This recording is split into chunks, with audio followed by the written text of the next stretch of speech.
This is Space Cat's Peace Turtles, the unofficial podcast for Dune by Gale Force 9. Episode 110, Dune. House Atreides Overview. Music by Brian Capillas. Hosted by Hunter Donaldson and Matt Martins.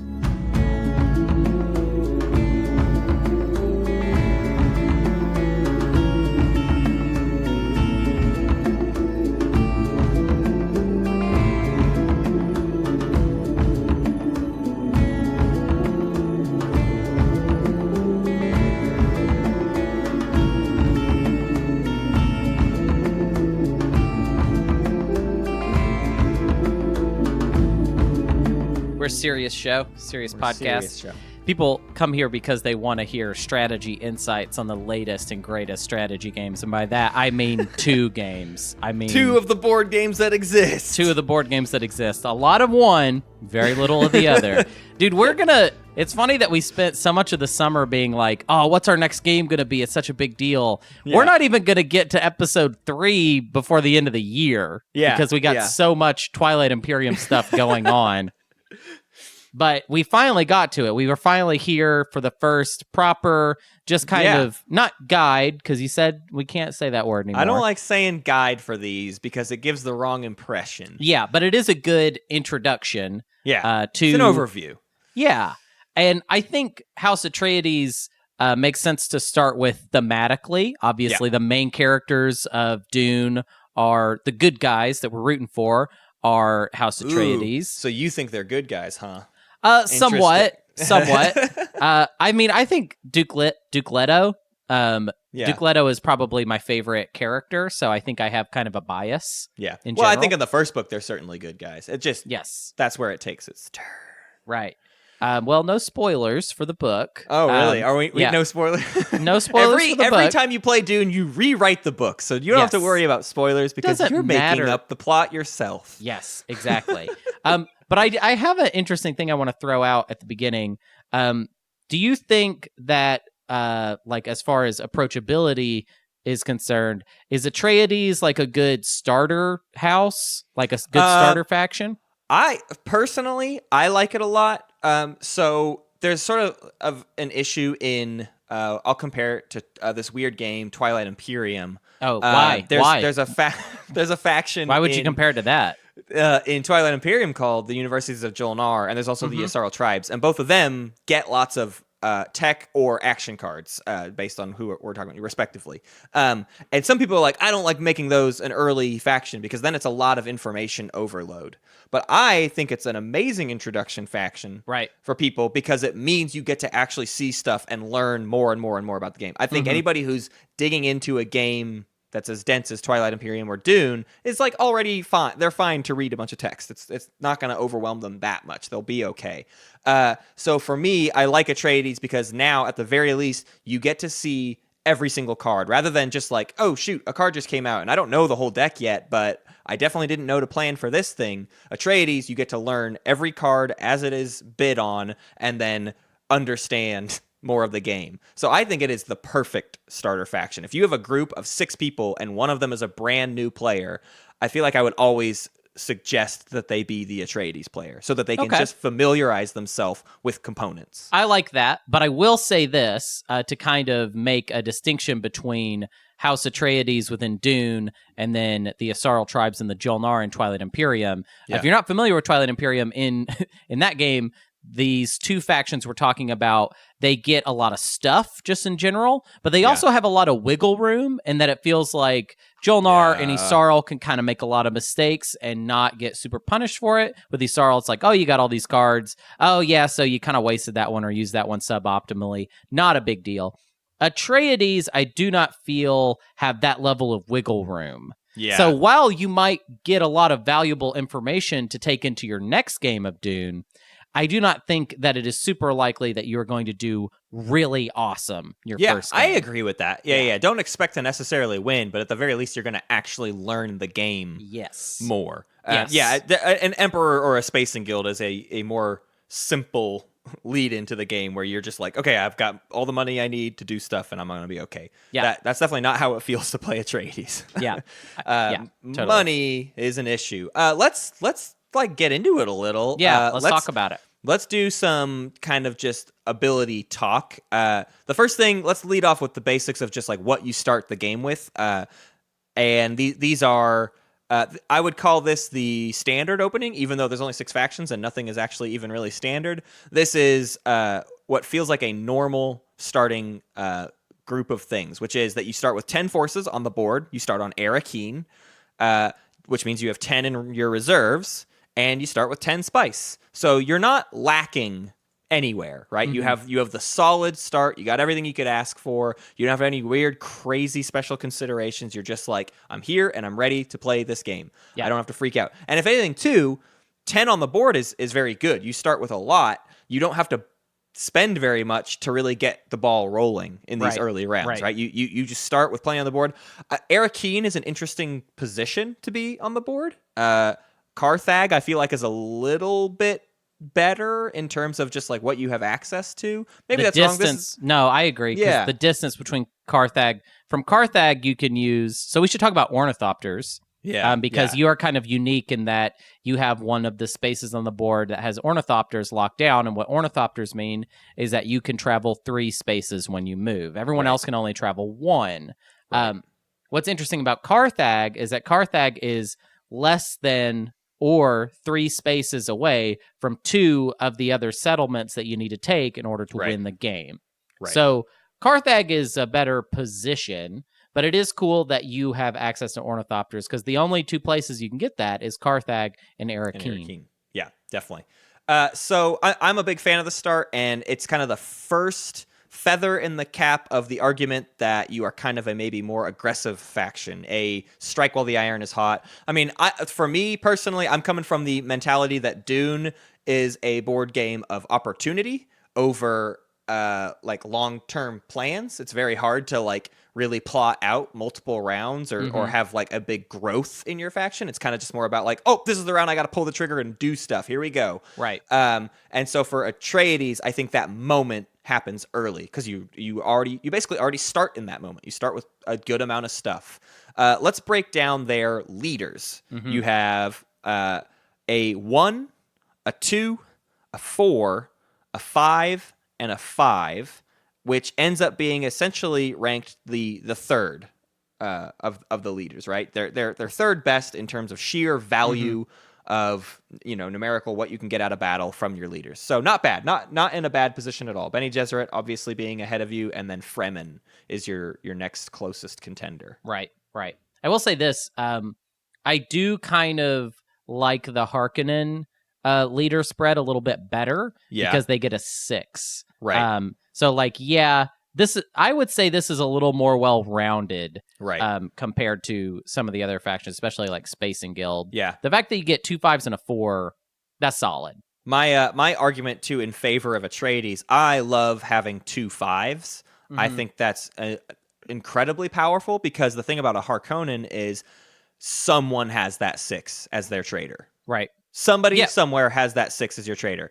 But as Atreides, you always have this security of, I can use one of my 5s, and I mean, it's just kind of a 50-50 shot if anybody ends up having it. It's obviously incredibly frustrating when you play Lady Jessica and somebody had Lady Jessica and you could have played your other 5, and it's like, I could have just done the other one and been totally fine.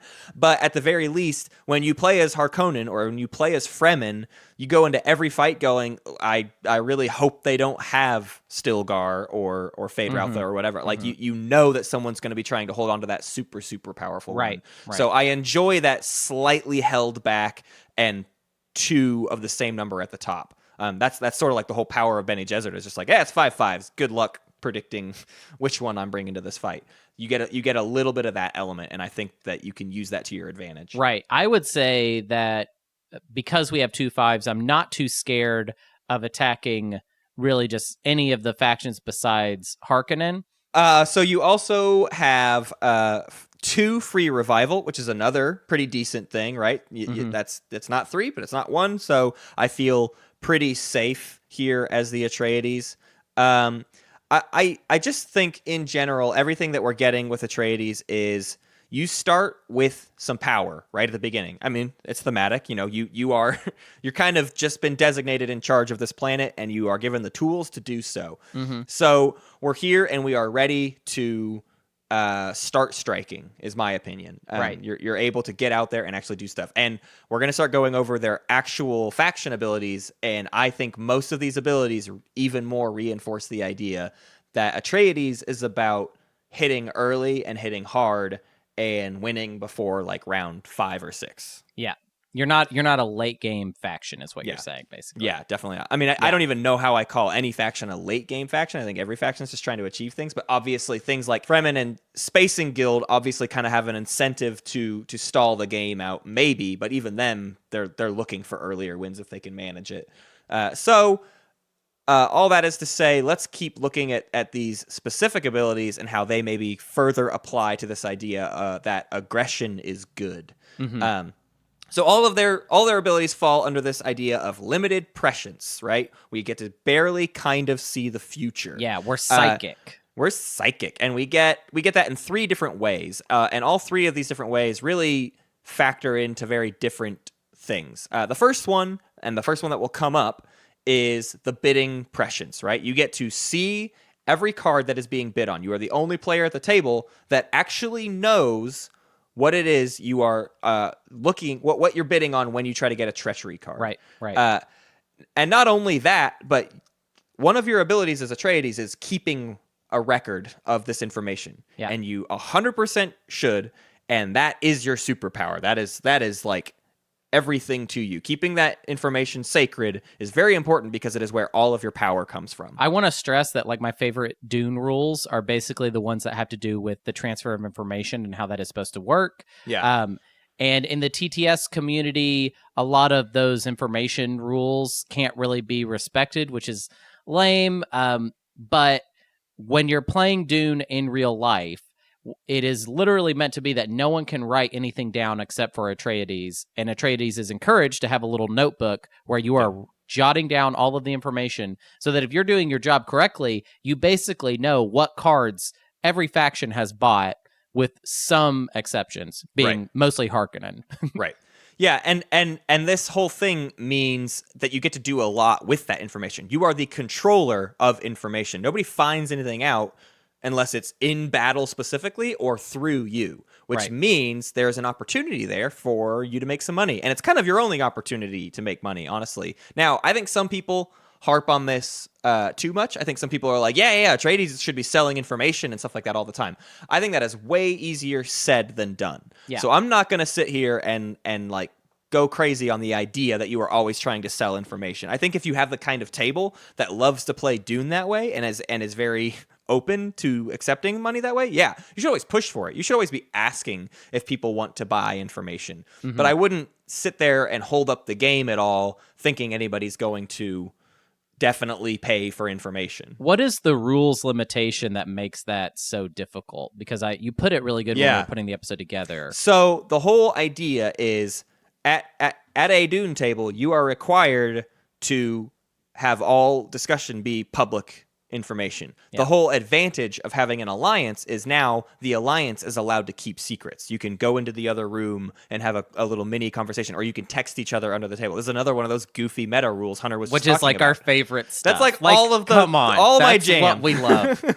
So these little secret conversations can happen, but that means that all the other stuff that is talked about, you can't go have a secret conversation with someone that you aren't in an alliance with. Mm-hmm. So your ability to sell information, you are incapable of selling information to just one person. Right. Because you have to say it out loud to the group. And that's where the whole thing kind of breaks down. So let's say I want to sell information about a card to the Harkonnen. Well, I can't sell it to the Harkonnen. Harkonnen can be the one who pays for it, but everybody's going to hear the information, which means why would Harkonnen pay very much for something that everyone will now get to benefit from? Mm-hmm. I think the only two factions you're going to see any money from used this way are the Emperor and the Spacing Guild, because they'll sometimes feel like they've got money burning a hole in their pocket, and they'll be looking for new ways to find advantages. Right. But Fremen, Bene Gesserit, and Harkonnen, don't have the money to be throwing it away on that kind of stuff. They are really focused on like, I got to get my units down, or I got to get cards, or whatever. Their economies are too tight to just start like, oh yeah, I'll give you 3 spice for just a little bit of information. So I think trying to bribe this information is really difficult. But can I go ahead. Before we move forward, I just want to try and make a case for it, which is that I feel like if you're watching the way the bidding phase is playing out, in that, let's say, like the Emperor, their hand is full. The Spacing Guild, their hand is full. If we get to the point where it's kind of just the poor people at the table, I do feel like you have a better chance of actually making use of that idea, because you could say, hey, if somebody will give me a spice, I'll just say publicly what this is, and there's so few of you out there that could even bid on it, that perhaps it is a case where basically, let's say Fremen is the only one left and they're the only one with spice, which is not normally how it plays out, but whatever, let's just say that happens.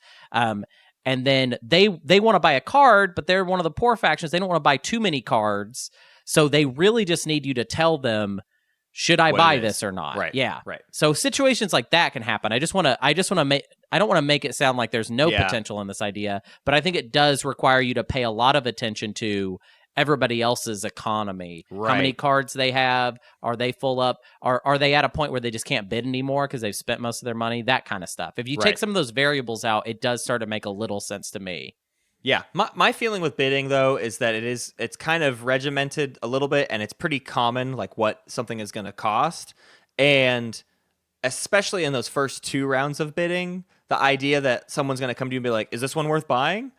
Like, the answer, if you're a good little Atreides and you want to be kind of deceptive, the answer is always like, oh, yeah, sure, I don't know, maybe it's worth buying. Right. And for them to pay you for it, you might still even lie, right? I mean, I don't know what you want, or even more so, I don't know what you want. So the only information I can actually give you is exactly what the card is, and who wants to pay to see that given out. Except for, like you're kind of saying, later on, circumstances become way more specific. There's conditions that are being met that make it, you can actually use information in more strategic ways. A condition where the fact that it's public is not that big of a deal because not that many players actually have a shot at the card. Right. They don't have a stake in what's being discussed. Yes, so they don't care.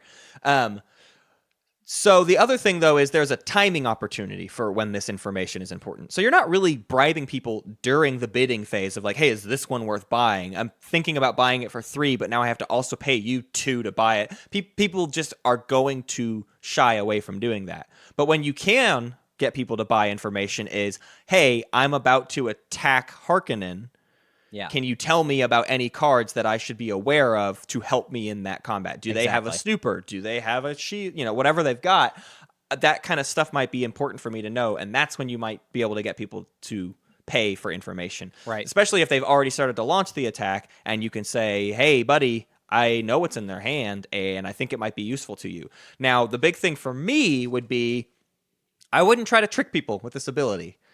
Because if you try to trick people with this ability, you'll get paid one time and then never again by the rest of the table ever. So if you're going to sell information, you should be upfront about it. You got to be honest, because that's the only way that information remains important and relevant and useful to them. If you're trying to be a shifty-eyed Atreides, no one's ever going to pay you for anything, because why would they? It's a 25% chance you'll give them the right information anyways. Right. So find a way to set the expectation that if you give away information, it is true and correct, and you've got their back.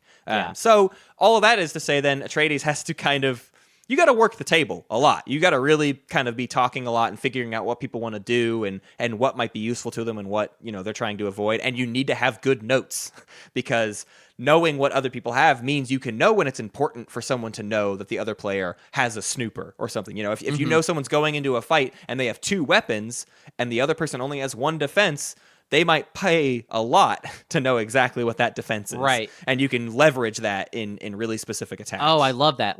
So you're looking at your notes and seeing like, oh, if I help this person right now, it's really going to make a difference.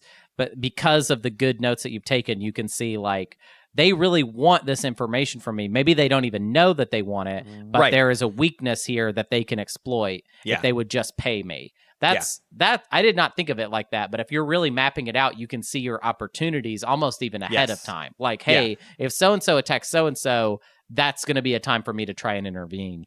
And not even just leaving it up to them, but also getting in there and saying, yes, I see you have two options of people to attack. I can tell you which one of those you have a better shot at and what cards to play. Like, I can give you all the information you need to know what your, what your best route is going to be. Right. But again, it requires that note-taking aspect to be followed. You've got to take those notes. I've had plenty of games where I thought I was taking good notes, and then I realized I didn't keep track of someone who discarded a card or something like that, and then I lose track of everything. And when I'm playing blind as Atreides, I feel like I have no abilities. It just feels like a completely different faction. So yeah, that keeping track of everything and knowing where each card went during the bidding phase and who has what is absolutely critical. And this is also all what makes Harkonnen your nemesis. I mean, the fact that they constantly have basically 50% of their cards or more are a mystery to you. They start with 2, and every time they buy one, they get another one. So if in the first bidding phase, Harkonnen only buys 1 card, they have 1 card out of 4 that you know anything about, which makes them a terrifying prospect to do any early aggression into. They've got 3 big, scary question marks. Yeah. So be aware of that and treat your relationship with Harkonnen thusly. Be aware of that issue. And I do think Harkonnen is your number 1 to be feared faction. Of course, it's designed to be that way. They're the thorn in your side, and your abilities just don't work as well against them. Yeah. Do we want to move on to the next ability? Yeah. So the next Prescience is in the Spice deck. You do it during movement, but you get to look at whatever the next spice blow is going to be, which also means you get to see if a Shy Halot is. You get to look at one of the next cards. If you're playing in Advanced Rules, which we're kind of bringing this all in from the Advanced Rules perspective, but in Advanced Rules, there's going to be like 2 decks. You're really only going to know which one of them is getting a spice blow, or if it's getting a worm. But this information is not as big of a deal to me. I still write it down every round. I make a point to make sure I know it, but I have rarely found it to be like, oh my gosh, what an amazing piece of information I now have to leverage. Let me use this in an amazing, inventive way. It's not very often that you're prepping for a future spice blow with your position. I'm not sending my units out into a kind of sort of dangerous territory just so that next round they can jump on spice. Maybe some people play Dune that way, but for me, I tend to play closer to the vest, keep all the units in 1 or 2 spots, and then make them strike out when it really matters. So I don't see specifically knowing where next round spice is going to be as like crazy powerful. It obviously has some uses. If anything, it is more useful because you can sell that information. It's not useful for you, but for other players that might be looking for those territory advantages, especially I'm thinking someone like Fremen, who's kind of just like always running all over the desert. If you can sell spice information to the Fremen so that they know where to gear their forces towards so that they can make some money back, that might pay off. If you know that they can earn 8 somewhere else, they might be willing to give you 2 spice for that information to start pointing their units in that direction. But so I think I like this as another example where you have to be proactive about making the money. You have to see, hey, I can see the future, and who's it going to help? Oh, it's going to help this person. I feel like sometimes the way an Atreides player they'll be a little too open-ended about it, almost like in a Twilight Imperium style of just like, who wants to deal with me? And it's like, no, you kind of need to go to the person that needs your help and let them know that if you help them, it's going to make them money, and that's very good. Yeah, and even just from a standard deal-making kind of theory, like you need to come to them with a price in mind. Like give them the option right away, because it's that flaky stuff that just makes people not even want to work with you. So if you come to the table and you're just like, hey, I know where the spice blow is. Anybody want to pay for that information? Nobody will ever take you up on it. Right. But if you single one person out and you say, hey, I know that the next spice blow might be relevant to you. If you want to know more, 2 spice and the information is yours. Right. That intrigues them way, way more than the other version of that. Right. So be selective and be specific, and you might actually be able to make some money. The other way that this spice deck Prescience is useful, and it's a limited use, but it's knowing that Shai Hulud is going to come up, knowing that the worm is going to drop somewhere has basically two uses. One, you know that if a previous spice blow is now dangerous to hang out on, that can be very, very situationally useful. But the other thing is, I think there is a little bit of value in knowing that the opportunity to change alliances is coming up. Right. Obviously, you've got to all go through a movement phase still, and lots of things can happen through that movement and battle phase. But if you know no one's going to win this round, but the alliances can get shaken up at the beginning of next round, you can completely change your path of what you decide to move and what you decide to do based on that information. You can decide, you know what? I don't need to make any crazy moves because next round I get to pick a new ally. And if I look and see that so-and-so is doing better, I'll latch onto that instead. And that's the kind of thing too. For me, I don't like to sell that information. If I see that come up, I just keep it to myself and I don't tell anybody else that alliances are coming up, unless there's a really important alliance worth letting them know it's going to be broken, right? If one player has completely gotten dunked on and their ally is already looking for a new ally, they may pay for the information to see that new allies are coming up if it impacts what they need to do within that round. But again, that's crazy circumstantial. That's really hard to read, and it's really hard to convince someone to buy that information. So I don't push too hard for that just because it's so many meta elements added on to each other that it feels a little bit too bold. Yeah. I do feel like maybe that's something you could throw at the Emperor or the Spacing Guild every once in a while and just be like, do you want to know if Shai Hulud is coming up or not?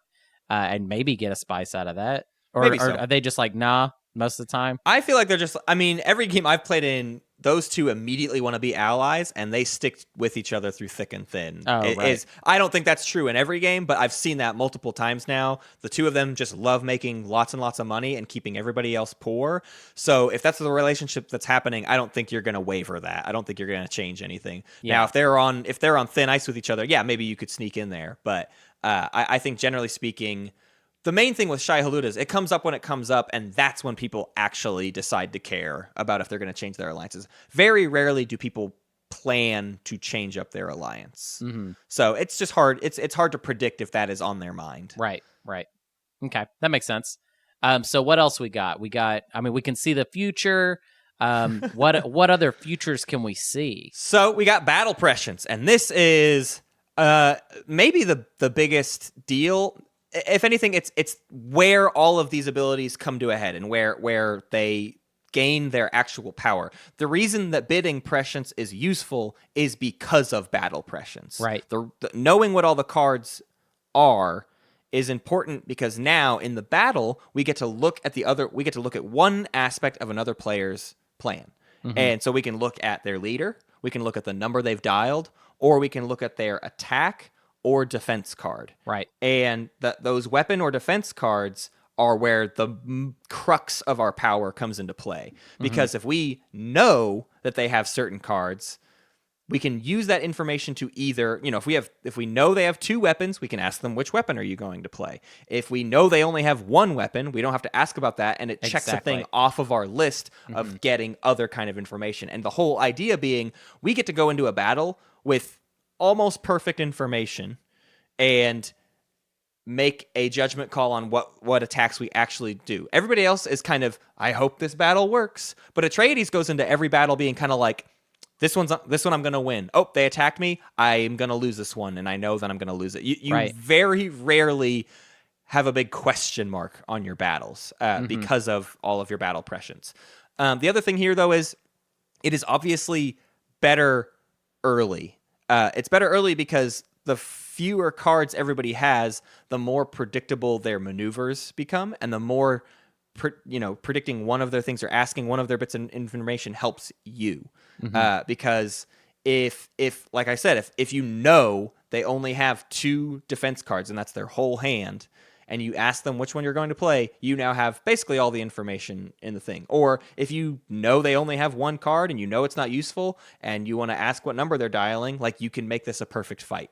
So as people gain more and more cards, there become more of these kind of logical workarounds where you're like, oh, I know that they're going to play this and I know they're going to play that because it's obvious what they're going to play. I don't even need to ask. And also just like when they have more cards, they have more things to stop your cards, and it all just kind of falls apart. Late game Atreides always feels like, well, I'm screwed. Or, oh, yep, I've definitely got it. But those early game ones, that is when you can take chances, and that's when you can capitalize on chances in those like first 2 or 3 rounds. Yeah. You said something interesting about when we were building this. You were talking about asking about leaders versus asking about how many troops they're bringing into the fight. Yeah. So I think you ask for weapons and defense first. Yeah, if you see the logical breakdown. Exactly. And then if you've ruled that out and you know you're not asking about those 2 cards, there are 2 circumstances when you would ask for one over the other, I feel like. The big thing being, it comes down to how many units they've sent into this attack, or they're defending with that attack, right? Mm-hmm. A big stack of units means there's a huge amount of variance in what number they could be dialing. Are they pushing to hold lots and lots of units on the board by the end of this fight, so they're only going to dial like 2? Or did they attack with 15 units and they're going to attack, they're going to actually hit with 14 of those, and they only care about keeping one person there? Sometimes this information is obvious. If it's like for the win, they're probably sending everything they got at you. Right. You don't need to ask about that. Yeah. But generally speaking, a big stack, you should probably ask what's on the dial if you've ruled out all the cards, because there's just so much variance there that's the only thing worth dialing in on. Exactly. And that's also gonna have the bigger impact in the raw numbers game that you're playing. Whether they play the 4 versus their 6 leader hardly matters when they could do 2 or 12 units. Mm-hmm. So you have to look at it, from that standpoint. So if they're only attacking you, if it's a little scuffle over some spice and you're both fighting with 3 units, it's kind of the opposite is true, right? Now, I don't really care how many units they're sending in because it's a difference of 2 or 3. And if I know my leader is better, all I need to know is what leaders they're doing. If I've got all the action cards or the treachery cards worked out. So yeah, for small little scuffles, I prefer to look at leaders, and for big battles, I prefer to look at numbers dialed. Obviously, there's circumstances that can change that, but that's kind of the general rule of thumb I look at. Mm-hmm. I like that a lot. I really like the whole idea of like House Atreides is like I don't know, you're like a detective, and Battle Prescience is there to fill in the gaps, basically. The stuff you don't already know. Hopefully you're coming in with so much information that you're just getting something extra on top of that. Yeah. So the other thing that kind of ties in with Battle Prescience is their Karama ability. Karama abilities are super confusing, especially early on, because most of them aren't actually like printed where it's easy to gain the information. When you have a Karama card, you can do any of the abilities printed on it, or you can do your faction-specific Karama ability, and then I always forget what they are, and I have to refer to the rulebook, and it's really annoying. Atreides is that instead of just one aspect of the battle plan, you can look at all of the battle plan. Mm-hmm. And that's cool. That's fun. It could be helpful in like the game deciding battle. Yeah. Or like the late game, just right. Like if it's just like we've gotten completely off track. Yeah. If we've really gotten in the dumpster this game. It's Harkonnen and we don't know any of their cards, basically. Yeah. So now Karama could be useful. But I think Hunter and I both agree that the Karama is actually probably better early to just buy yourself a free treachery card. Mm-hmm. That feels like a big part of the plan that we're setting up with Atreides, which we'll talk more about later, but getting early treachery cards is a big deal. So if we can fill out our hand really fast with good cards and make one of those free when we're struggling for money, that checks a lot of boxes. That fixes a lot of problems that we as a faction suffer from. Yeah, I completely agree. We are, I would say we're like middling when it comes to money, or maybe that's not even fair to say, because I kind of feel like the way Dune works out is we've got 4 poor factions and then 2 rich, and that's pretty much it. It's just basically that. Yeah, and we're definitely but even within that, I would say we are 4th. Okay, because Fremen can get a bunch of stuff for free, and if anything, too. Bene Gesserit can get stuff for free because they've got all these kind of pseudo extra Karama cards. Right, we're like 4th or 5th in terms of economy. God, Harkonnen is the only one with like worse access to money than us, guaranteed. Yeah. Bene Gesserit can struggle to get spice, I guess. I don't know. I actually don't really feel confident saying very much about Bene Gesserit at all, to be honest, because I agree. We have not played advanced rules with Bene Gesserit doing especially crazy well yet. Right. So I don't know their whole deal. I won't speak on that yet. I did it and I was awful. Tell me, so this I haven't even seen used yet in the game, actually.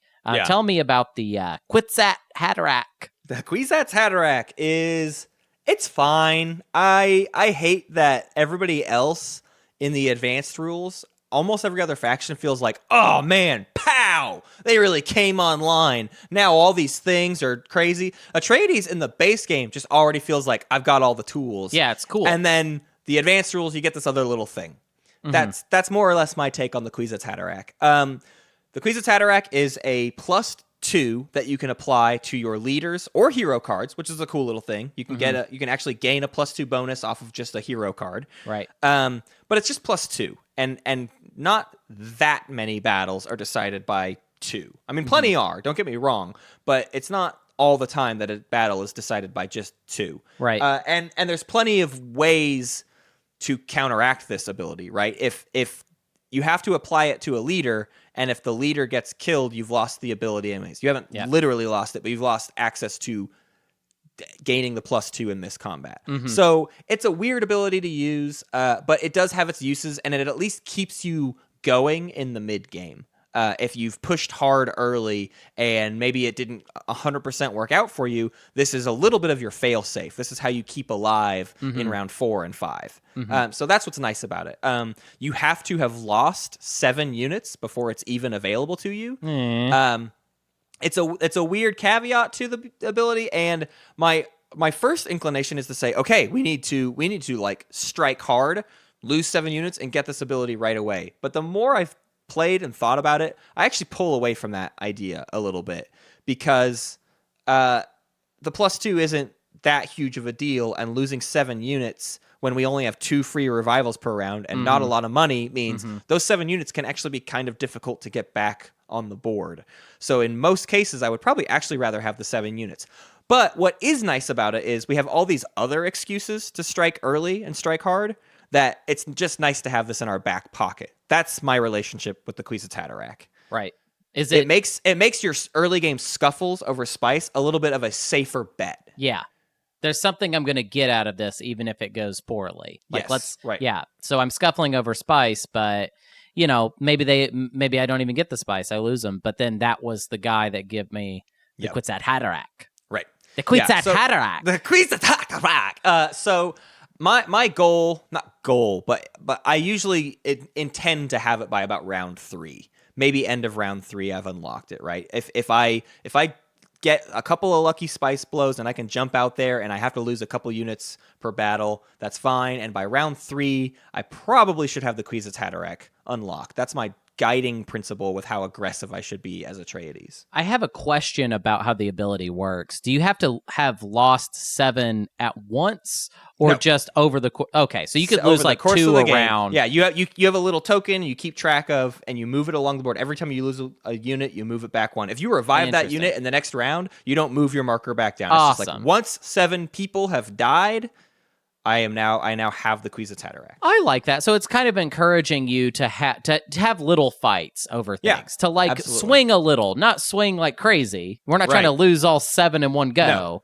absolutely not. Maybe we try for this spice out here that we can get to with our ornithopters, and we send a couple and we see if we get some. That sounds good. Yeah. That is absolutely how I feel as Atreides in the first 2 rounds. I'm not trying... I would like to set up a situation where I could win, but more importantly, I'm just trying to set up a situation where I'm trying to build to get all of my units on the board here in the next few rounds and get enough money to keep me afloat. If I could maintain roughly 10 spice, 5 to 10 spice per round, I feel okay as Atreides. Yeah. And that's what I'm trying to do, is just get the spice where it matters. I know I'm not going to make a bake roll or anything. I just want to keep myself afloat until I get the right alliance or I get the right setup where I can jump on other territories that matter. Cool. Well, so do we want to start talking about I think this is the section of the game where we're going to kind of like, we're going to talk about the early game, we're going to talk about the mid game, we're going to talk about the late game. This is going to be the theory crafty all over the place. Right.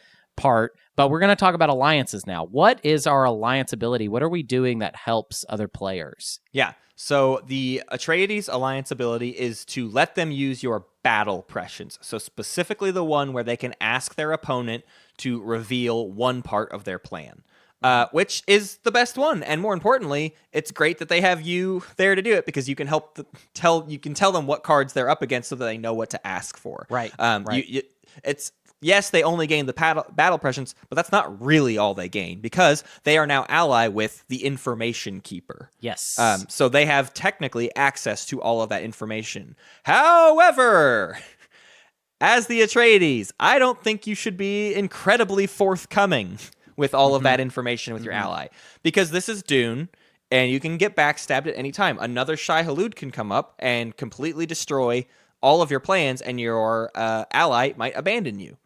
So I'm not one of these players that is suddenly like, all right, let me reveal all of my cards to you, and let me show you all of my notes so that you can see everything that everybody has already gotten, so that you can put that in your memory bank and use it. Because I don't need you to have that because you very easily, like in 2 rounds, could use that against me. Right.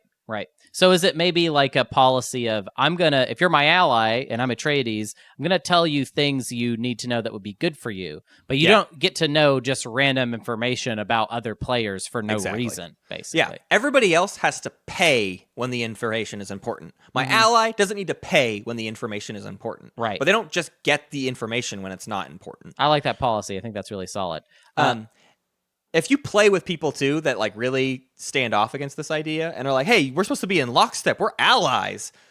I just don't. They're not being entirely honest because that's just not how Dune actually works. Right. And B, they're trying to metagame you because they want the information pretty badly. And I just don't think you need to fold on it. I think you can be honest with them and be like, listen, I want to win with you right now, and I'll do everything we can, except for sacrifice the shot I have if you stop being my ally. Right.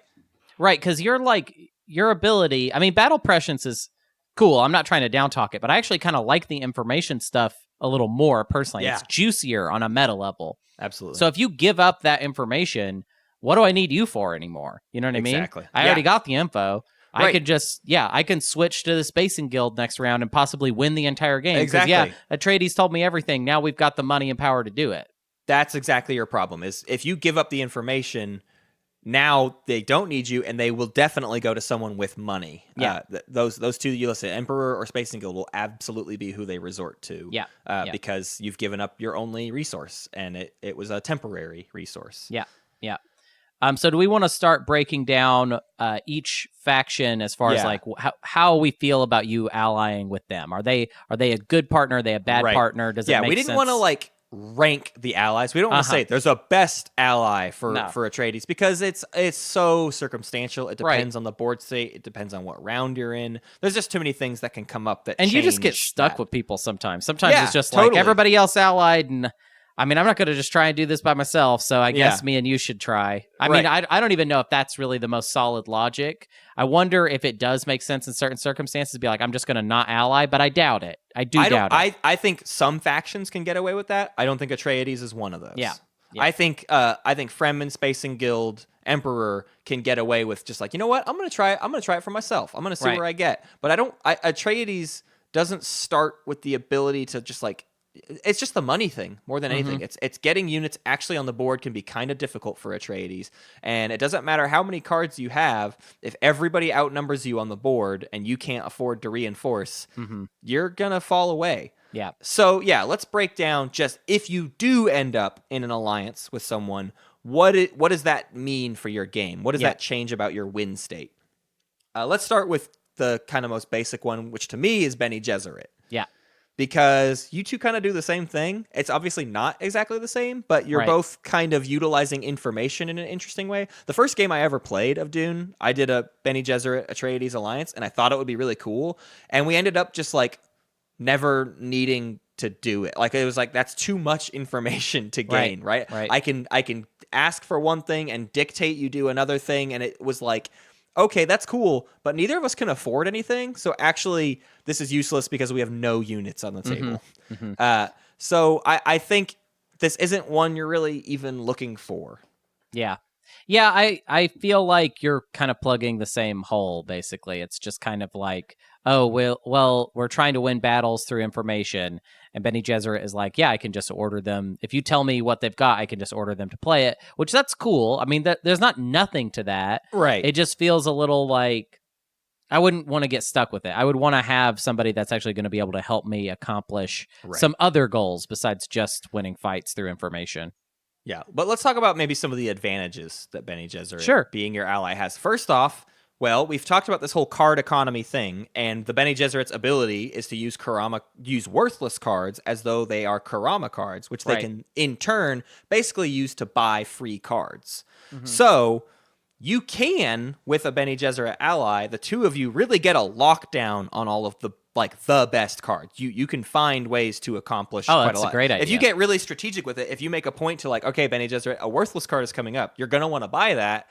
And then later on down the road, this actually good card came out. Now it's time to, make, and you can be really open with the table too. And just announce, it's a worthless card. And Bene Gesserit might get it for $1. Right. Because nobody else cares to you're jump really on it. going to outbid it. You could even psych them out and get people to pay real money for worthless cards, literally. Yeah. Yeah. So I think there's an advantage to you two being an active force in the bidding phase, but it still just becomes very difficult to turn that around into a board presence thing. Yeah. Now, I'm going to speak a little bit out of turn here because, again, I don't have my head fully wrapped around the power of advisors yet. Mm-hmm. And really what the best Bene Gesserit strategies are there. So I'm going to go ahead and say that this overview is going to be weak on that standpoint. And if anything, this is our perfect time to plug hey, send us your thoughts. We always try to do errata on these episodes, and we want to hear from you what you think is something we're missing out on, some strategy we're not thinking about enough. Right. And so I want to hear more about maybe what Atreides' relationship with advisors looks like, and if there's any really discernible benefit to that. The only thing I could think of is the ability of Bene Gesserit to completely drop on Carthag and help you lock down both territories with ornithopters. If you can have an advisor stack be building there and then turn it around on a dime and completely dunk on Carthag, that seems like the power of a Bene Gesserit relationship. Yeah.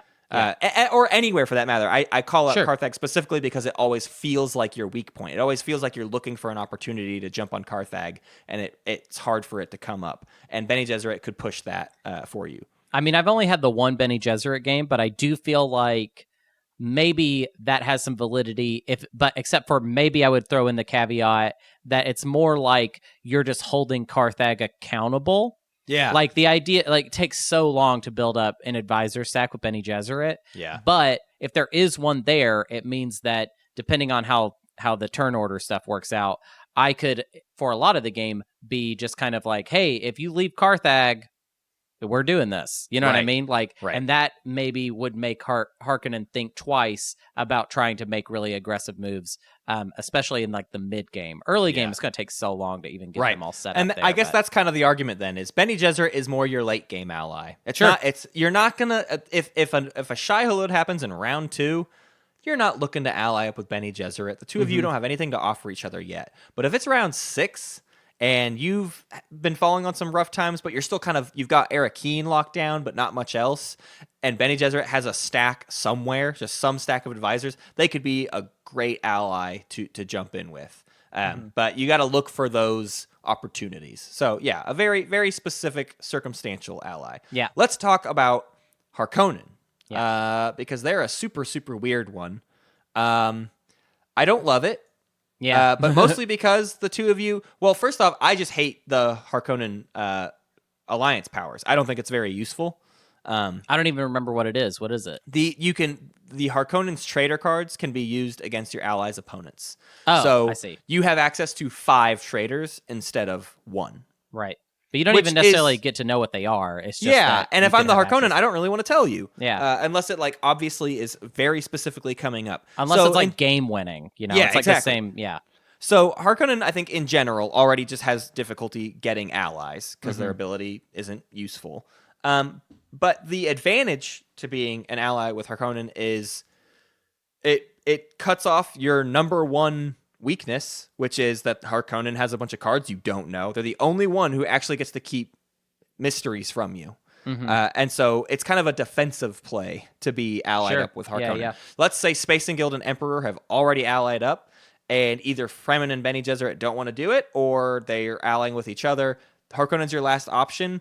That might not be all bad, because now you've eliminated your number one weakness in the game. Right.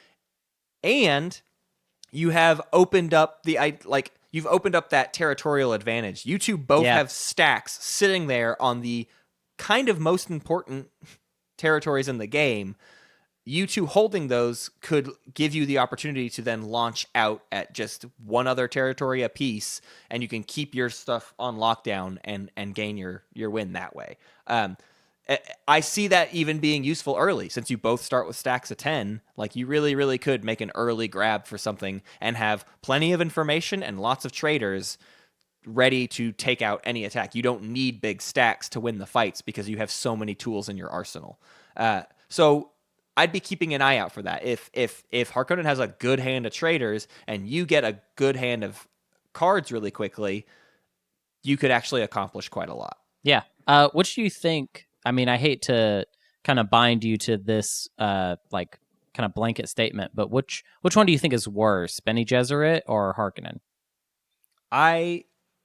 Because I feel like I have a big blind spot with advisors, I say Harkonnen is probably worse. Yeah. Purely because there is probably some stuff you can do with Bene Gesserit Right. that I just haven't fully thought through. Right. And Harkonnen is such a specific thing where it just doesn't feel like you're getting a superpower out of the alliance like so many other factions do. It's such a nuanced approach of like, oh yeah, our position could be decent, and yes, we could potentially do this, but nothing is like, oh yeah, obviously you do this and then I do this, and that's just a crazy good power that we both do together. Right. That doesn't exist with Harkonnen and Atreides. Yeah, I agree. I kind of feel like both of them though just have this problem of like, they're not really making you better at stuff. You're not necessarily making them better at stuff. I think BG, Harkonnen, and Atreides all have better potential allies in kind of the richer factions, and then we'll talk about Fremen when we get to it. But yeah, do you want to talk about the Emperor? Yeah, so let's talk about the Emperor. I mean, honestly, Emperor and Space and Guild, more or less, are going to kind of function as the same thing. You want to be their ally, because, boy, money would be great. Oh, that'd be so super nice if we had some money. Emperors is especially interesting just because it really comes down to a matter of perspective, honestly. Space and Guild can help you pay for treachery cards just as easily as Emperor can. Right. And vice versa on shipment. But the whole thing is, from Emperor's perspective, they tend to be more willing to help you pay for treachery cards than they are for units. This isn't going to be universally true, but it's something I've seen that just like Emperors are thinking of that money more in the bidding phase, and they know they're going to make that money back in the rest of the bidding phase, so they're a little bit willing to be loose with it, because they know somebody else is going to buy another card and they'll get that money right back.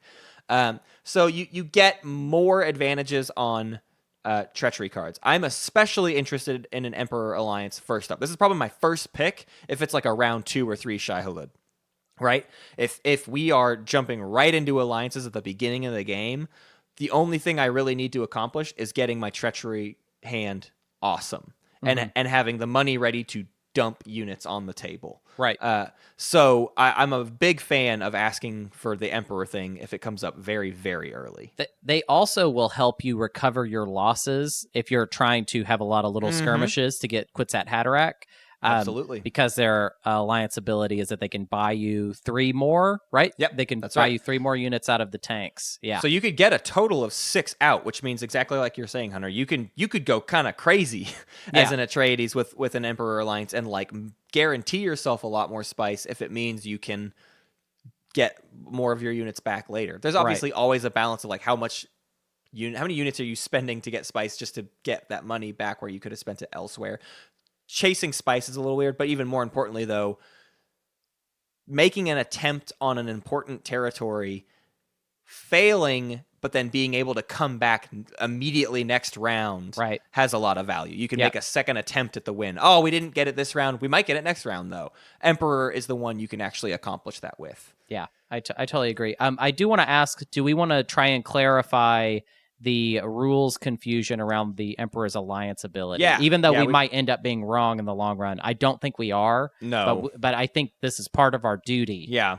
There's an official Dune FAQ out there, and the one question it didn't really specifically answer, if I'm remembering correctly, I have not seen a clear-cut answer for this, but there's some disparity on the Emperor's different sheets and information about it, where it says that you can share your great wealth, but on two different components it is worded two different ways. And in one spot it is you may share your great wealth with your allies as well as paying spice directly to the bank for the revival of up to 3 extra forces. But on other components it says you may share your great wealth with your allies by spending spice or paying spice directly to the bank for the revival of up to 3 units. And those are two very different sentences, because one of them says you can share your great wealth. You can give your ally money whenever you want. And the other says you can only do the thing where you pay for 3 extra forces. That is how you share your great wealth. That is what it means to share your great wealth. So the whole reason this is important is if you were allowed as Emperor to just give money anytime, during the bidding phase, what would happen is you could give all of your money to the person buying a card, and then that person would buy the card and use the money you just gave them to pay you that money. Right. Which means free no card. one could, no, free card, and not only free card, but no way for anybody else to compete with you on that card because you've bid 18 spice or something ridiculous. So that's broken, and that's why most people agree that it surely isn't meant to be that way. Right. And we're gonna kind of take the stance, and this is your PSA. It's probably not that. It is probably just that you get to revive 3 extra units per round. Yeah, good. I'm glad we did that. Hey, Matt, this is part of our job. Okay. Important public service. Yeah. We ready to move on to talking about the Spacing Guild? Yeah, Spacing Guild is honestly just, it feels like a little bit of a check below Emperor because, well, maybe it's just about it being a couple rounds later, right? We just talked about Emperor is good to do it right away because you can recoup your losses really quickly. Yeah. Spacing Guild is more about, well, you're going to get units on the board way cheaper. If they die, you don't get them back any faster, but you can do that massive unit dump in round 4 that you need to pull off the win. I would say probably the Atreides and the Spacing Guild alliance is your best bet at actually pulling off a victory. Right. Because of that cheap price to ship the units, plus them having lots and lots of money. The two of you together can get lots of units on the board, get all over the place, win lots of battles where you've predicted lots of, not predicted cards, but, prescient cards. Yeah. Like, you can win all the fights you want with a Spacing Guild as your ally. Now, you're not necessarily Spacing Guild's best ally, but they're definitely one of yours in terms of actually pulling off that final round to win the game. Well, I will say this, if for some reason, like, because I have played a little Spacing Guild, and I feel like if I can't get Emperor, which I think, and I wonder how this is going to develop as we talk about this game, but it does feel like if I'm Spacing Guild, I want to be Emperor's friend. If I'm Emperor, I want to be Spacing Guild's friend. It's just the idea of locking down all of the wealth and keeping everybody poor. It's a hard combination to beat. Now, again, I'm saying this to invite Errata, so get at us or whatever. But I feel like when I played a Spacing Guild, I had this feeling of like, yeah, I can move around however I want. I'm not really very good at fighting. Like, I'm scared of fighting. I have a hand of cards, but I'm kind of scared of my leaders are not too good. A lot of them are actually bad. I don't have any like super high value ones. And I have a lot of low value ones. So that all the kind of weird finickiness of that feels a little, I feel like Prescience would mean a lot to the Spacing Guild. Emperor has pretty solid leaders and is going to get their fill of treachery cards almost automatically. So I don't feel, I feel like they might value you a little less than you would value them. And I feel like Spacing Guild values you a little bit more. I don't know, though. But I do agree that at the very least, Atreides has a case to be made here of getting in there and like, hey, you're going to have plenty of units, and I can help you just turn the tides of those battles by helping you guarantee, some aspect of it. Right. So I think there's a case to be made there, and I do think it's a great round 3, 4, 5. It's a good mid-game person to ally up with. Yes. Because that's when you're going to make those big strikes of like, all right, let me dump 10 more units on the table right now to take Habanya Sietch or whatever it is. Probably not that, but you know what I mean. So yeah, I think the movement helps and all of that. But I think the philosophy between the two of them is still more or less the same. Yeah. I would really take either. Whoever's willing for sure. to ally with me, I'm jumping on it no matter what. Yeah, from the Atreides perspective, it's definitely like, which one said yes? We're going with that. Yeah. Right. Yeah. So last up is the Fremen, and the Fremen are a super, super weird ally. Sometimes I love it, and sometimes I absolutely hate it, and it totally depends on like what kind of game the Fremen is trying to have. This is sort of like our Bene Gesserit argument, which is just like, I don't know, depends on where they're actually at on the table. Because the thing about being in an alliance with the Fremen is it doesn't quite offer you that much power. They get to protect you from sandworms, which can be useful if you're in that position, right? That's already circumstantial. Have you been jumping out all over spice? I don't know. Who knows? And then the other ability is that they can allow you to revive 3 for free per round. Well, you're already at 2, so that's barely a gain at all. That doesn't really do much for you. And then the last thing, and this is kind of the most important aspect of why this is a weird relationship, is if the Fremen do their special victory, you can win with them. But you existing is kind of contrary to the Fremen special victory. So it means that you two aren't going to be trying to... If they're going for that, if they're pushing for their special victory, you're going to literally be standing in their way as their ally for this. Let's go over their special victory because it's confusing.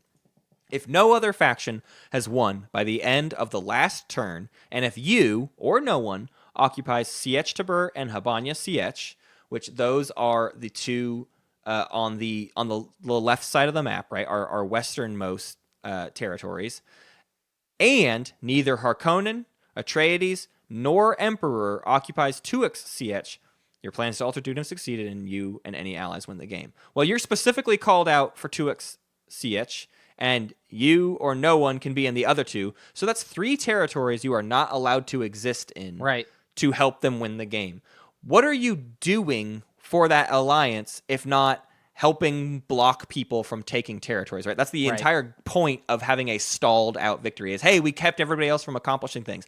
But if you're not allowed to be in Tuax Sietch, then you can't have that victory condition come up. Obviously, there are specific circumstances where like someone could be fighting you over it, and you're like, okay, I'm going to sacrifice all my dudes to kill everybody there. I'm just nuking the place. Okay, that comes up, and then you've fulfilled the goal. Requirements. But that's so rare. I mean, that's not something you can really like lean on. Right. So if you're restricted from being allowed to be in 3 of the important territories on the table, then how are you two working together?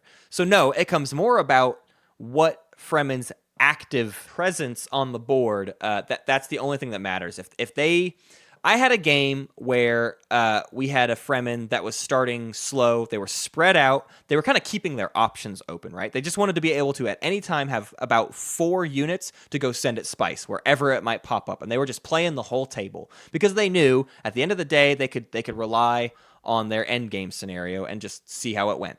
But throughout the course of the game, when we decided to be allies, this was a huge problem because Atreides, I'm looking for opportunities to strike and make things happen. And we basically had a situation where we could have won the game, except for Fremen didn't have enough units close enough to a territory where they could actually jump on it. They had like 3 in range and then like 8 just barely out of range. So we missed like for 2 or 3 rounds, the two of us missed opportunities to maybe win because they were just playing this other strategy. So that was a mistake on my part to ally with a Fremen who was in no position to be making the kind of targeted strikes I needed from an ally. But Fremen can play a totally different way. You can be playing with a Fremen who is all about big stacks, dropping in major zones, and keeping control of that whole west side of the map. I've seen that happen as well, and that is a really great Fremen ally to have because it helps you only have to focus on one thing. This is the territorial advantage of a Fremen ally, is Fremen locks down the west side of the map. They keep Habanya Sietch and Sietch Tabr all them, And then all you have to focus on is taking Carthag or finding a way to go take 2 Exeats. You only have to worry about one thing for the 2 of you to win the game. Right. And that is very powerful, but it's sort of in a similar way as that like Harkonnen or Bene Gesserit thing of like, well, it just totally depends on where they're sitting. Right.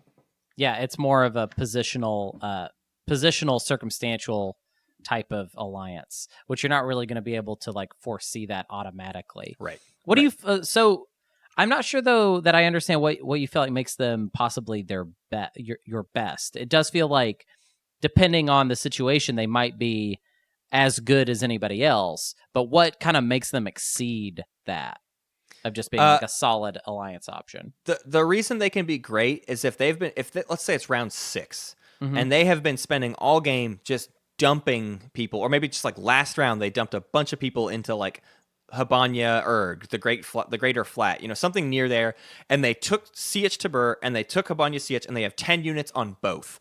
Yeah. And they've got their leaders, what their cards are. They're just sitting solid. There's no way they're going to lose those 2 territories. And you're sitting comfortably enough on Arrakeen if literally the only thing that you have to accomplish between the 2 of you is to take one other zone. That could be pretty easy. Yeah. with just the territorial advantage that you have. That's what Fremen is all about, is territorial advantage. So that's what you're looking for, is when is that territorial advantage the most potent? Right. So it's essentially just comes down to like at various points in the game, Fremen can kind of make a rush for two areas that if they succeed, then all you have to do is lock down one more for them. Okay. Yeah. So you're looking for those opportunity strikes with Fremen. It's important to have access to opportunity strikes. But if you're playing with a Fremen who's just trying to stall out the table and keep everybody else off of that stuff, that's not the ally you need. That's not going to help you accomplish anything, because you will be actively in their way of accomplishing those goals. Awesome. Well, let's get into the more specific kind of nitty-gritty Twilight Imperium strategy guide style stuff. Not that I can say guide, strategy stuff. We're going to talk a little bit about like round 1. And we're not going to get too specific here. This is more just about like taking your opening into consideration and like, what do you do with that? What are some pitfalls, basically? What do we do with our start? What is our first bidding phase supposed to be like? Yeah, so like as we said at the beginning, you start with a lot. You start with 10 spice in the bank. That's the most you can have, and you start with plenty of units on the board. Now, by the end of the bidding phase, Emperor's going to have all the money, but that's okay, because what you should be doing in that first bidding phase is definitely buying attack and defense cards, right? Because if you can get, let's say, even 2 of those cards, if you're lucky, you started with 1. That would be awesome. That first card draw is random. Who knows what you end up with? But if you ended up the round 1 bidding phase with 2 attack cards and 1 defense, you will be a force to be reckoned with. You could go take pretty much any fight you want to take, because almost nobody else is going to have very many cards to keep up with you, excluding, probably Harkonnen. So from my perspective, I want to spend most of my money in the bidding phase. I ideally, I spend it to get 2 cards. I'm not looking to spend $8 on 1 card. If the bidding phase is getting that out of whack, I don't know what's going on. But if you can get like 2 cards for 3 or 4 spice, that feels okay. And I know it sets you up to not be able to drop very many units on the board, but we're not quite worried about that yet. If anything, the way I see the first round is there's 2 conditions. 1, a spice blow landed near us, or 2, there's no spice near us and we don't have that to worry about. Right. If the spice blow is near us, we want to send a small fleet out to go get that spice. Small fleet? A small fleet, a small legion, a small army, whatever it is, a small amount of units. A troop, a band. Sure. We want to send a band of merry men to check out the cool spice. Yeah, and you might get fought there, and that's okay. Maybe you lose a couple units, maybe you don't, but that's a risk that's worth taking. I'm looking to spend all of my money round 1, mostly on cards and a few extra units. Basically, if I send 4 units out to spice, but I built 3 or 2 or whatever, that leaves me enough at Arrakeen to probably defend it in these early rounds before people are super willing to just drop everything in one spot. Right.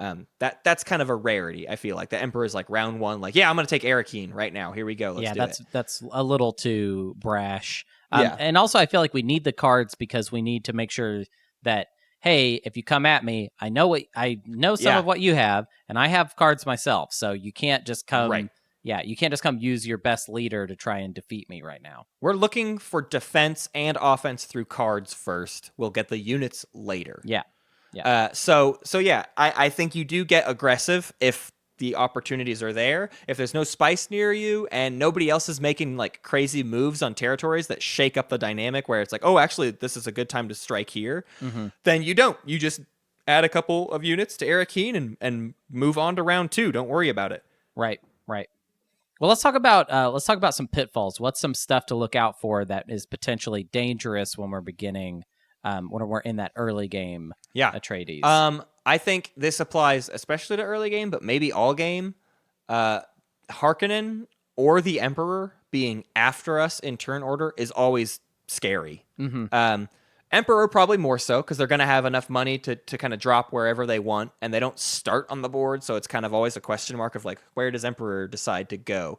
Generally speaking, I still don't think they're going to come for you if you've been like actively defending, but just that idea that they could end up anywhere is always scary. Right. And Harkonnen is the same thing because you're always afraid to fight Harkonnen just because they have all these question marks in terms of what cards they have, and you never really know if you can win a fight against Harkonnen. Right. So I hate going before them. Space and Guild is its own thing in the advanced game. They're pretty much always going to go after you. That's obviously also scary, but that's kind of also always true.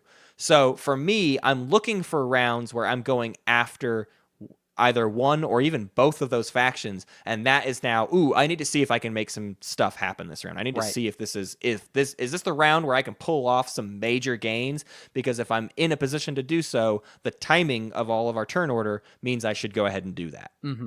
It's also, I think, worth noting with the early game that if there's a spice blow near you, it's also near Harkonnen. Yeah.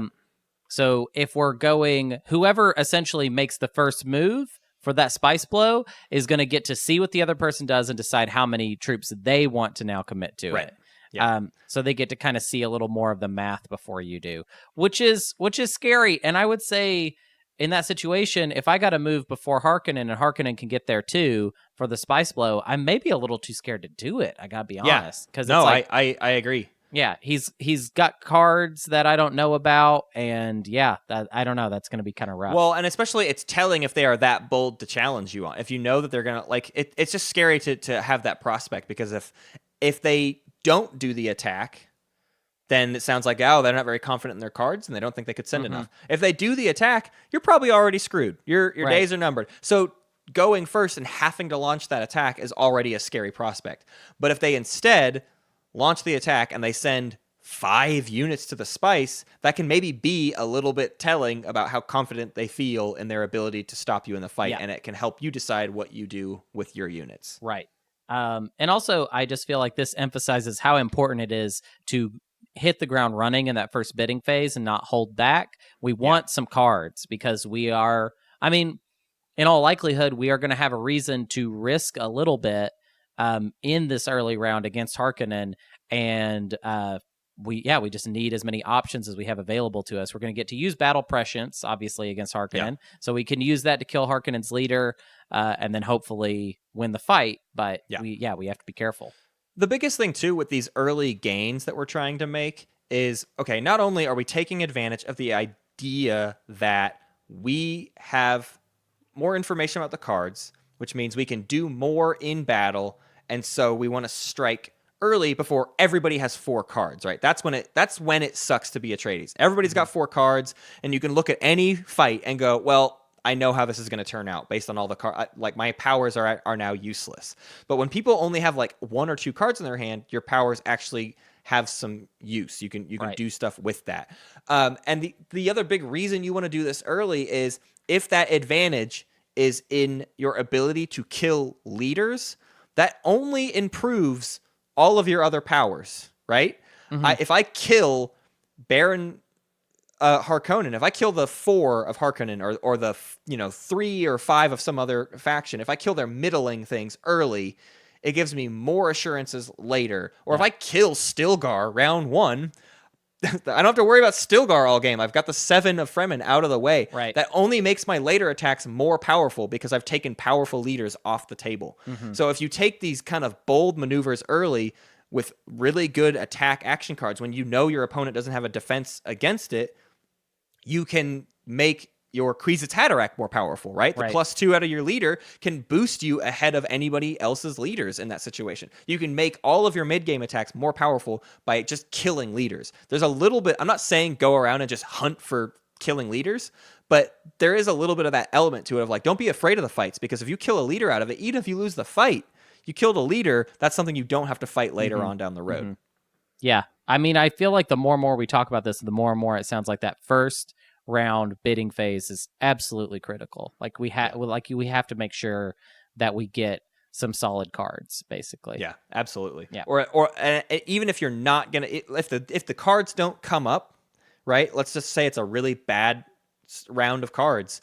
You're not spending that $10 on all units. You're not putting the rest of your stuff on Arakeen or spending a bunch of money to send units to somewhere else. You're saving a lot of that money for next round's bidding phase because you need to get the good cards. If no good cards came out round 1, nobody has good cards. You're fine. It's not going to be a big deal. And then all the cards will come out next round and you need to have the money to buy them. Right. So it's really important to be ready to get cards early. Yeah. Makes a lot of sense. All right.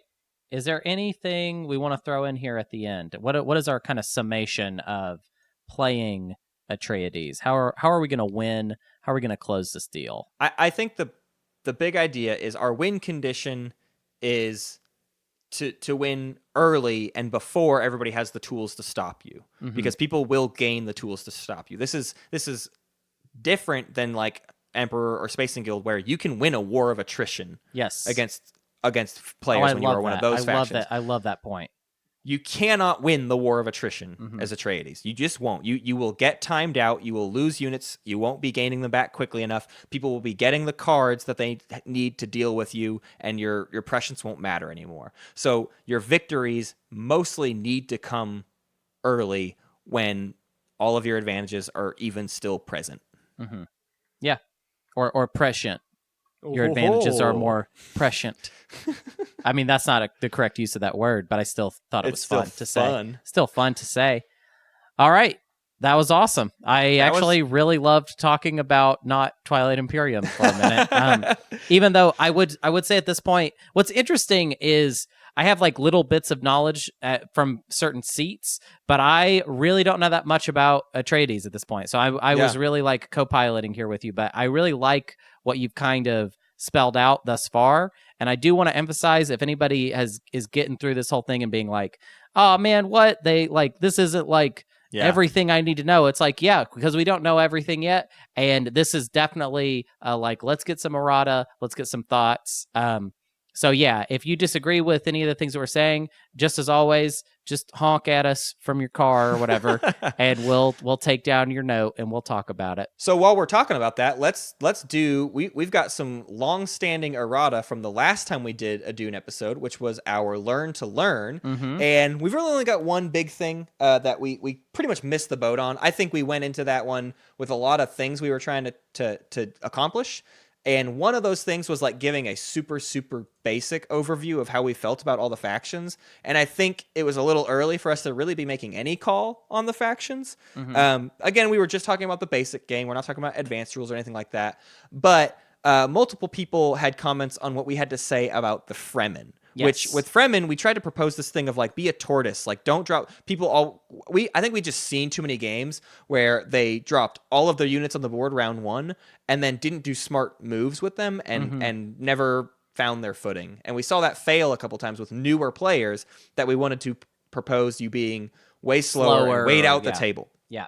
But we were missing the mark. Now, we weren't wrong in the regards that Fremen probably does win later more often than not. But we were very wrong about how they accomplished that goal. So here's something from Eric Twice. Eric Twice sent us this on Board Game Geek, and he said, I agree that Fremen should be aggressive and not turtle. This is Eric agreeing with other posters. There were a few people that brought this up, and they're all right. We're just using Eric's because it's concise. They need spice to buy cards and get all their troops for free. With great leaders and a high revival rate, they are the best suited to playing strong from early on and denying other players spice. So the general idea with what seems like is actually really good Fremen strategy, especially in the base game, is get out there and get spice and keep spice. Not only are you gaining spice to buy cards, you don't need to spend that spice on units because you're getting them for free, but you're also denying other players getting that spice. Yes. It's not just about you getting all the cards you need. It's about keeping anybody else from acquiring new money because you can just get all over the map and get where you need to block people. Yes. So that war of attrition is kind of a big deal with the Fremen. Yeah, I think what we kind of misread about them, and again, I think it was more where were we coming from was just a perspective of like, let's not encourage people to like swing big and make mistakes, but the idea of like, oh, you're kind of skirmishing, like you need to pick fights, but pick them smartly, and not go overboard, because what we're trying to do is win these little skirmishes so that the game keeps going and people don't build up too quickly or get too much money too quickly. Right. And I also feel like it does make sense that Fremen was the one that we got the most wrong about. Neither of us have played Fremen yet, as far as I know. You haven't played Fremen yet? Yeah, I have not. Neither of us have played Fremen yet, and we have only seen, I think, super new players play Fremen. Whereas, like, neither of us have played Emperor yet, but we have seen very experienced players play Emperor at this point. Right. So there are some factions that we haven't played that we've gotten good examples for, and I just think in our own personal... And I'm now, like, calling out everyone that's played Fremen with us at this point, so they can all be very upset now, but I just haven't seen someone that's like, oh, I'm super experienced with Fremen, and this is what I do. Yeah. I mean, we've played a lot of learning games so far, so I don't think any of those people would be offended to hear us say, hey, you were a new player. Yeah, they better not be. I'm pretty sure EJ played them, so take that, EJ. And that's it. Thank you for joining us. Thanks for hanging out with us while we talked about Dune. If you want to hang out with us in person... Next week, we're going to be at PAX Unplugged, and we want to hang out. We want to, I don't know if we're like making a ton of time to like play a bunch of board games. I mean, that's the point of going to PAX. We should be making time to play board games, but we just don't even know what to expect at all. But we definitely want to see people. We want to hang out. We're going to be dropping by the Twilight Imperium tournament that's happening there. I haven't even looked up to see if there's any Dune events, but I imagine if we find out about some Dune events, we'll go hang out over there as well. I'd love to. If you know of anything, please hit us up on Twitter or whatever. But yeah, we're going to be at PAX Unplugged, and we want to see what's going on there. It's our first time ever going to PAX Unplugged. Yeah. So very, very, very excited. How about you do our rundown, Matt? Hey, why don't you rate us on our podcast? On whatever app you're using there is fine with me. I give you permission to rate us no matter which app you're using. Specifically, though, if you're using iTunes, that's pretty great. And Apple Podcasts helps a lot. It increases our ranking and increases our visibility, which just gets more people seeing the show and gets more people playing Dune and gets more people playing Twilight Imperium, which is, that's the end goal, isn't it? Isn't it? Isn't it? It is. It is. All right, so you can also follow us on Space Cats Pod on Twitter, Space Cats Peace Turtles on Facebook. You can find our Twitch, twitch.tv/Space Cats Peace Turtles. YouTube is also Space Cats Peace Turtles. Hunter's been getting active on Twitch streams and getting stuff up on YouTube. What's on the docket? So what I want to do is try and get some more TI streaming content. I want to be releasing at least like one TI YouTube video a week that I'm going to get primarily from the streams. I basically have had the craziest month ever, and I wanted to stream a whole bunch last week, and basically things just kept coming up, getting in my way. But I would expect to see me streaming sometime this week playing Pokemon, because me and Matt came up with a very weird rule set. Yeah. Basically, we were like, oh, I want to play Pokemon, and I'm going to use this Nuzlocke rule set. It doesn't make very much sense in the new version of Pokemon, though. So instead, we came up with something ourselves that's really, really dumb that I'm excited about, that I'll probably be trying out soon. I also, for some reason, bought the game Disco Elysium the other day and was just like, I want to play this. I think people should watch me play this. So if you don't know anything about that game, check it out. It's pretty cool, and I'm excited to play that. And then, probably Probably a Twilight Imperium stream this weekend. I can't promise anything though because I Yeah. have this freaking comedy festival, and Yeah. then man, this month has been What a completely month. insane. It's been like one of the busiest months of my life. I will say, if you're looking for Dune video content, it's something we are working on. One of our issues right now is we have found that Tabletop Simulator Dune is not something we are particularly in love with. There are certain aspects that kind of get taken away from the game. Yeah, that so don't translate, basically. It's not anybody's fault. It's not like they did something wrong. Absolutely it's just like there's just things about it. The information stuff, literally, it's like, well, that just has to go away because if we're all at computers, there's doesn't no make way any to control sense. it. Yeah. So for us, we're looking at more ways to get in real life streams for Dune going, but that's just going to take a little bit more work. We've got some gear to get and ways to actually set that up so that it works. But it is a goal of ours, so please stick around, stay tuned, and keep an eye out for more Dune content from us. You can also find us on Board Game Geek at our Guild 3103. You can join our Patreon and join. We're going to be having a tournament next year. You can join to be a part of the Galactic Council, which is voting on different board game topics that we can then talk about. You can be a Space Kitty for $50 a month, and that gives you access to your own episode, whatever you want to talk about. Right. Also, though, tournament signups have closed. Yeah, at this point. It's over. There's a lot of people on the wait list. We're gonna try and get everybody involved in the tournament as possible. We are going to try our best to make that happen. But at this point, no new signups. We have plenty to try and figure out. Yeah. And you can finally join us on our Discord, and there's just lots of ongoing conversations there. All kinds of stuff about Twilight Imperium, all kinds of stuff about Dune, lots of conversations about Root these days, and kind of anything and everything. So come hang out with us. Yeah. Also, hey, my name's Hunter. I'm a comedian. First thing I want to do is actually let you know that I do another podcast. It's called Dumb and Busted. It is a true crime comedy podcast. If that sounds like that is at all up your alley, I would encourage you to check it out. We just got done doing an episode where we interviewed a guy running for district attorney for Multnomah County, which is I live in Portland, Oregon, and that's our county. And the fact that I was talking to a real politician doing like funny goofs while he told us like real crime statistics about like he was like a district attorney assistant basically in New Orleans. Really, really cool stuff that I got to do really just out of nowhere. And he was like a really lovely guest. And it's pretty bad that I can't remember his name right now, but I was not prepared to do this, but I'm just bringing it up. We do some cool stuff over there. Please check it out. And now I'm just going to throw a bunch of comedy dates at you. This weekend, I have the Ha Ha Harvest Festival, which is going on in Portland. Pretty cool festival. I've been talking about it basically all month. I'm very excited about it. Day passes to the Ha Ha Harvest Festival are $29, and a festival pass is $49. Here are the shows I'm doing on Friday. On Friday, November 29th, Friday, November 29th, I'm going to do two shows. One is called Comedy Cornucopia. That is at the Siren Theater. Starts at 6 o'clock. That is basically me and all of these comedians that have no business being on a show with together because they're all way more successful than me. But I'll be hosting that show, which is super cool. That night at 10 p.m., I'll be doing Synchronist with Me, which is a synchronicity walk comedy show. Super fun. That is at Kelly's. On Saturday, November 30th, I'll be doing Dumb and Busted. A live Dumb and Busted show. At 4 o'clock, that is at Kelly's.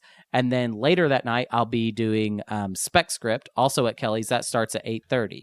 On Sunday, December 1st, I'll be on Forgotten Fantasies, which is like a talk show where we talk about weird pop culture stuff.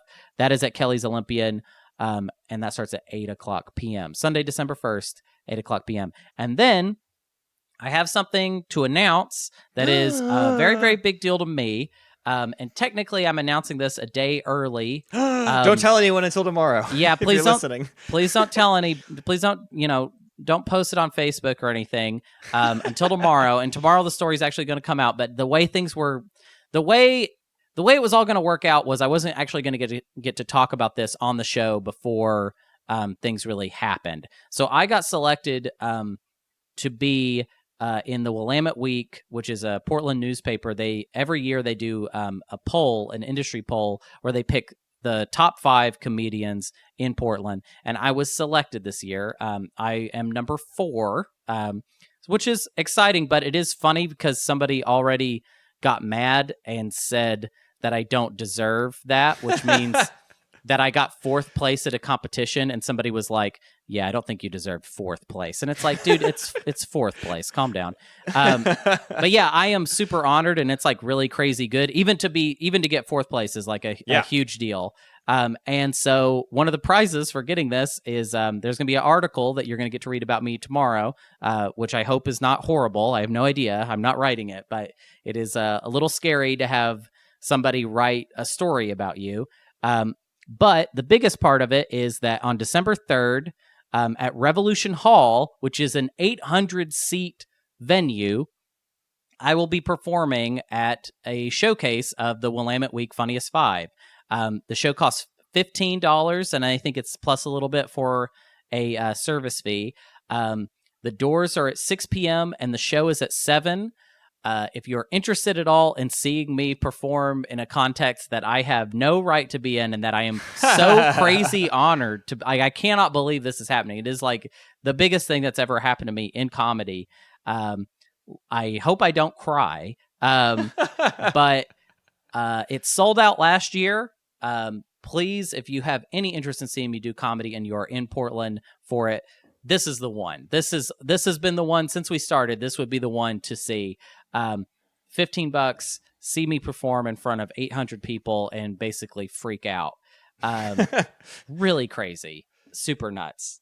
Blew my mind and kind of destroyed my month because it was already going to be a really busy month. And then I get this news that I'm doing this thing. And then they throw all this other stuff I got to do at me. What a good timing to go full time for the show. Huh? I know. It's like I turned 30, went full time, and then got an award that I have been thinking about. I mean, I've been thinking about, man, every year I'm like, oh, I wish I could be on the Funniest Five. Every year for like 5 years. Yeah. Nah, less than that, but 4 years, fine. 4 years. I've been. Well, congratulations, buddy. I'm so crazy. Freaking proud as heck for you, and can't wait to. I wish I could be at the show, but I know it's going to be a good one, and can't wait to see where it goes from there. This is the beginning of me getting theater work, which I bet will happen maybe once every 2 years for a little while, but hopefully someday we'll be getting some regular theater work. But yeah, this is a very crazy, awesome step for an amateur comedian such as myself, and I am super stoked. But also Dune, you know. Maybe also Dune. Yeah, also Dune. And also it's a Dune show.